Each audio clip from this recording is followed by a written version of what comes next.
We are following breaking news from Houston, where at least 8 people were killed overnight after a crowd surge at Travis Scott's Astroworld Festival. This was right before that deadly stampede at the Texas Music Festival, Astroworld, which is headlined by Travis Scott. It was such a tragedy, like it shouldn't have happened in the first place. There's still people who don't know where their loved ones may be.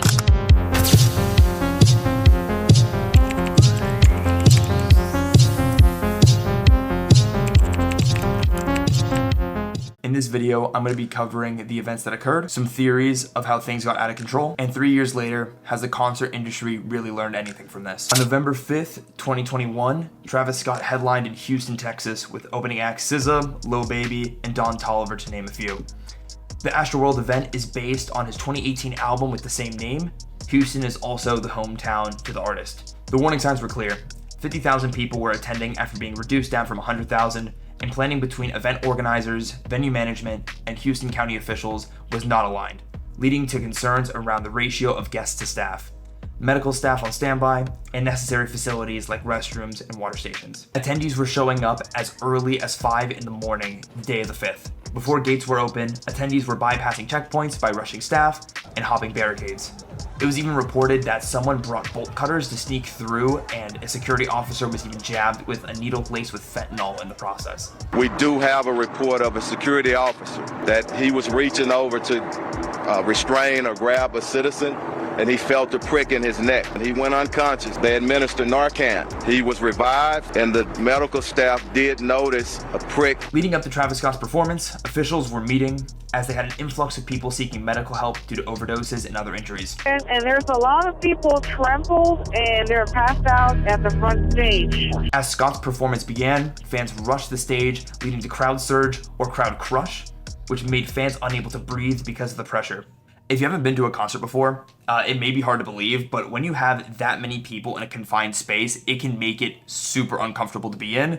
And more often than not, you just want to get out of the situation as quickly as possible. Scott's performance was stopped multiple times, but the show continued for over an hour as medical staff and concerned fans were working to help those affected by the conditions. 10 people passed away that night. Hundreds were injured due to the events at Astroworld, and unfortunately took the lives of fans ages 9 to 27 years old. Multiple parties were now in damage control. Travis Scott provided what some called an insincere apology. I just want to send out prayers to the ones that was lost last night. You know, my fans really mean the world to me, and anytime I can make out, anything that's going on, I stop the show, and I mean, I'm honestly just devastated, and I could never imagine anything like this just happening. Multiple brand deals were put on pause, and future shows were postponed because of the nature of the event. All lawsuits at this point have been settled, with the exception of one. As of this point, it is not Travis who is actually held guilty for any of these accounts. It is Live Nation. Also, Apple Music is in the mix here as well too. And as of right now, settlements have been made, but at undisclosed amounts. And people honestly at this point are still wondering after 3 years later, like, how could something like this have been prevented? There are honestly 4 key factors that come into play here when discussing Astroworld and how it panned out the way that it did. The 4 being, first off, overcrowding. We then have the Houston authorities. Then from there, we have Travis Scott and his specific actions. And then we also have the key decision makers that were involved with the planning of the event in the first place. First things first, we had people breaking past the barricades. This is something that happened at previous Astroworld, so this was nothing new. Not to say that Travis was encouraging this by any means, but on social media, there are definitely quotes of him pretty much saying like, hey, the people that are breaking in, those are like the ragers, so to speak. So I feel like there is like some subtle like hinting at like, oh yeah, you guys are like the real fans, which I'm not the biggest fan of like that sort of attitude. The third point I'm going to highlight is going to be what I'm just labeling the selfish participants. If you've been to a concert before, you know what I'm talking about. Obviously, like 99% of the people that are going to a concert are just there to have fun and to have a good time. But unfortunately, there are plenty of instances where people are there more or less for the social media clout. They're there just to be there for themselves and to not care about anyone else that's there for the same reason that they are there. And the reason I want to highlight this is because when you go to certain concerts, there can definitely be an attitude of me, people pushing to the front as much as possible just so they can get the perfect moment for social media. And I really do think that this can be a huge factor, especially if you have like even just 1,000 people that are super interested in pushing to the front and they're not at the front. That can lead to a lot of issues. Again, I do think here there's some more factors later on down the line. So not to discredit people that were in the crowd just trying to enjoy themselves by any means. Is a very small minority of people, and I need to highlight that. From there, the second point I have is the Houston authorities. The one thing that I will give them credit into doing is that NRG Park is actually supposed to be able to hold 200,000 people, and they actually reported that for Astroworld they were only going to let 100,000.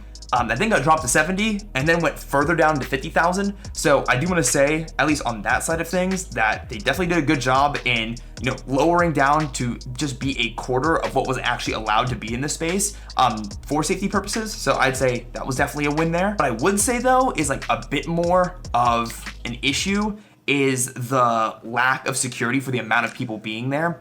From searches online, you can see that people are typically saying that you want to have like one security guard for every 50 people, which would line up to about the 1,000 security and police officers there. But I think the problem is that due to previous Astroworlds and then also the history as well too, a lot of these sources that cite the one security officer for 50 to 100 people also say that this should be determinate based off of the risk factor of the show. And people say if it's a higher risk show, it should be closer to that 1 to 50 count. Whereas even some sources go down to say as low as 15 to 30 people per one security guard. So that could be something there that could definitely be taken into account, as just having more officers wouldn't have been an issue here. There seem to be plenty of concerns surrounding the lack of security presence. So when they're writing up whatever risk documentation that they had, it seems that there were honestly some pretty glaring issues from the get-go that maybe we're not aware about. That could have been also aided in the layout of the park as well too, adding to a lot of choke points and pushing people into one very cramped area for there being 50,000 people. But again, it seems like that these are almost just like general guidelines that are minimums for liability purposes and not so much like what is actually the best thing to do, which I think is the problem here. So the third factor here is going to be Travis Scott, which I think is one of the more obvious ones to talk about. So I'll talk about the good first and then I'll talk about the bad. So first up, starting with the good here, he did happen to pause the show 3 times, which definitely is something. During those times, it seemed like he was trying to look out for the crowd to make sure people were okay and such. We need somebody to help him. Somebody passed out right here. Some of the times it seemed like he was kind of in a daze a little bit, like he wasn't exactly sure what was going on.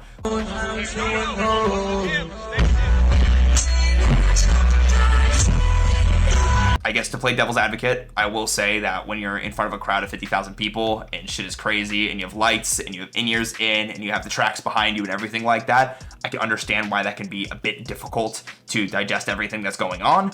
But to segue to the bad side of things, Travis Scott has had multiple issues in the past with crowd management, if you want to call it that. There was a case in 2015 with Lollapalooza. There was another case in Arkansas in 2017 where he actually was charged with inciting a riot. He was performing at a show in 2019 where a fan actually got pushed off of a balcony and was paralyzed because of the incident. I think just with that alone, and I know obviously Travis Scott is a very large artist, but I think understanding that even a single one of your fans has had like a life-altering condition because of the conditions of your show is something for you to maybe change your behavior, even just slightly, or just change your judgment at least a little bit to now know that like, hey, listen, I know people are coming to my shows to have a good time and to enjoy themselves, but maybe moving forward, if shit seems to be getting a little too crazy, I'm going to do my due diligence to make sure that people get, the care that they deserve. The fourth and final factor here is going to be the executive producer and the festival director having the ability to stop the show.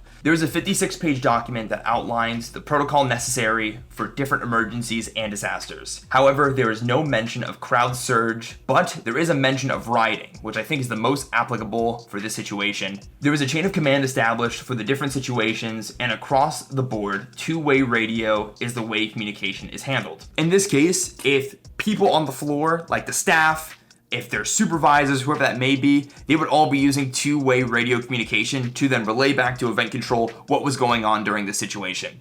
In this case, the director of safety should have been notified, which then would allow the other 3 key decision makers to know what is going on. Again, for this two-way radio communication, this is something that is completely open communication. People can use this to chat with each other and can also use text messaging as well, which is outlined in the 56-page doc, which I'll also have linked below. At this point, Event Control should have notified the Director of Risk and Safety of any issues that are going on. The last thing I want to highlight is going to be these last two key decision makers, which are going to be the executive producer and also the festival director. These are the people at the top of the food chain, and the reason I say that is because they both have the authority to stop the show at any time. At this point, the executive producer and then also the festival director should have all the resources that they need to stop the show. Again, you can see from all the videos and from everyone screaming and freaking out that things should have been stopped. And at this point, you may just be asking like, okay, why didn't the show stop? So I have the only 5 possible reasons that this could have happened are the following. So the first one being that radio communications went down. Second of all, ground teams did not notify supervisors. 3, supervisors did not notify the Director of Event Safety. 4, the Director of Event Safety did not tell the festival director or executive producer to stop the show.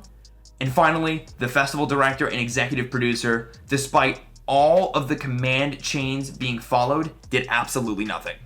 At best case, it was negligence of following the system in place, and at worst case, it was having all of the info in front of the key decision makers in deciding against stopping the show and costing multiple lives in the process. What's up everyone, Editing Cam here. Wanted to provide a little bit of context, more specifically with the executive producer and the festival director not being aware of what was going on or just being negligent of the situation. Through a little bit of additional research actually, and I'll throw something up on the screen right now about this, is that 30 minutes into the show, it was declared a mass casualty incident by Houston Police Department. So that has me to believe that if it was announced 30 minutes in and the show went on for over an hour, that means that someone in the chain of command had to have known what was going on during this whole incident and then just decided to do nothing.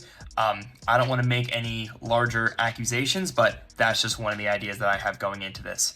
I feel like this goes without saying, but this is an insane tragedy that just does not get discussed enough. So I think it is important to highlight like what actually happened, what steps were taken to cause this. So obviously stuff like this can't happen again in the future. And I really do think that a lot of this could have been solved with just a bit more management and just proper planning and making sure that like the show was actually cut short. At the end of the day, the show going on is not important anymore because people's lives are at risk. I think the real question is, 3 years later, did we actually learn from this experience to protect fans and staff alike? So finally, I think a couple of things to go into real quick would be just kind of like the changes post Astroworld. So in a post Astroworld world, have things actually changed? What's going on in the concert and festival space, stuff like that? I would say like the changes post Astroworld were definitely seen. I know that there were plenty of artists at different kinds of shows that were showing their support for the people that lost their lives, and then also just making super clear how the shows that they're performing are there for everyone, that it's very community orientated, that people should be there to support one another, stuff like that, to make sure that nothing like this ever happens again, right? I think that was like echoed very prominently throughout many different genres of music. And many artists were taking a stand as to like, hey, we're here to make our shows safe, even if they are in kind of crazier sides of music. Just from like my own personal experience, I did go to a festival in 2022 called Blue Ridge Rock Fest. That year was not bad, unlike the next year, which I'll cover in just a moment.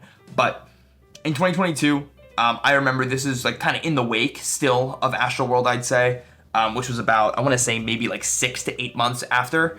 And I remember specifically for a lot of the stages, they had these massive banners that would play like camera footage from like people that were like recording the festival. And from there, if there was at any point a medical emergency, they would flash these giant banners that were like bright red or orange that said something like, hey, like the show is being paused due to a medical emergency. Like please let medical staff make their way through to help support who's in need. And I can tell you that even for one set that I saw, it was Motionless in White, I swear that banner must have popped up like 3 to 5 times during like a 30-minute set. So they were taking this like super seriously. On the other hand, ironically, that same festival next year was a complete dumpster fire and was touted as one of probably the worst metal and rock festivals of all time. It actually ended early during a 4-day festival because of the horrible conditions that staff, artists, and attendees faced while being there, including overflowing restrooms, bands not being paid, and also staff not being fed after working insanely long shifts. I know this is obviously separate from the whole like crowd crush incident, but I still think this goes to highlight that the people that are planning these events and festivals in the first place are just like not learning either how to manage properly or just not learning like how to treat people with respect. I think maybe a lot of it just boils down to like a lot of these people just like being so detached from the situation that they just like don't really care what's going on. They more or less just see it as a business where it's like, hey, we're gonna bring the bands in, we're gonna sell this many tickets. Everything else is kind of an afterthought on the operation side of things. I'm not 100% certain, but I know at least through the rock and metal community that definitely echoed in waves as to like how bad Blue Ridge 2023 was. I really like to think that things will get better. I'm just honestly not 100% sure.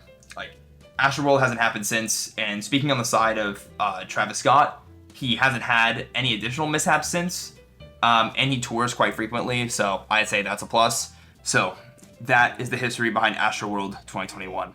Honestly, this was definitely a crazy video to make. It took a lot of research to put all this together, so if you did appreciate it, I would definitely appreciate you leaving a like, commenting your thoughts as well too, and also if you wouldn't mind subscribing. I'm posting a variety of content on here. I would definitely appreciate the support. If you have any other thoughts as well too as to like the actual event itself, I would love to hear your specific thoughts, so please leave a comment truthfully. I know this is a bit more of a somber video, but I do think it is something that is super important to highlight. Just speaking more from personal experience, like I'm telling you, I've probably been to, I can easily say I've been over to 100 concerts like in my lifetime. Even in the last like month, I've been to like, or the last 30 days, I should say, I've been to like 5 shows or concerts. The most prominent being Knocked Loose. But even last year, I went to hardcore festivals. I've been to multiple local shows, stuff like that. And the type of music I listen to is like quite aggressive overall. But never in my life would I think that something like this would happen at a show that is like perceived as like violent by like a lot of people, funnily enough.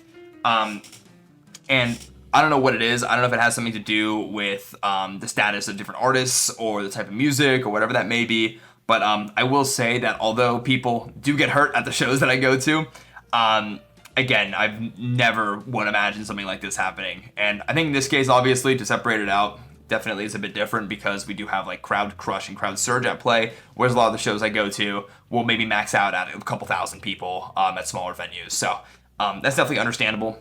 But again, seriously, if you like this video, leave a like. If you want to see more from me about the different topics I talk about, feel free to subscribe and come along for the ride. Right before I'm recording this, I'm right below 100 subscribers after a couple of videos, so I really do appreciate all the support so far, so thank you guys so much. And again, please leave a comment as to your thoughts about Astroworld, or even if you have any additional ideas for videos. I do have a mad scientist whiteboard behind me with a ton of ideas, so I'm not running out anytime soon, but if you guys have any ideas for things that you'd like to see, I'm always down to hear your guys' thoughts. So that's really it. Again, I'm Cam. Take it easy. Bye-bye.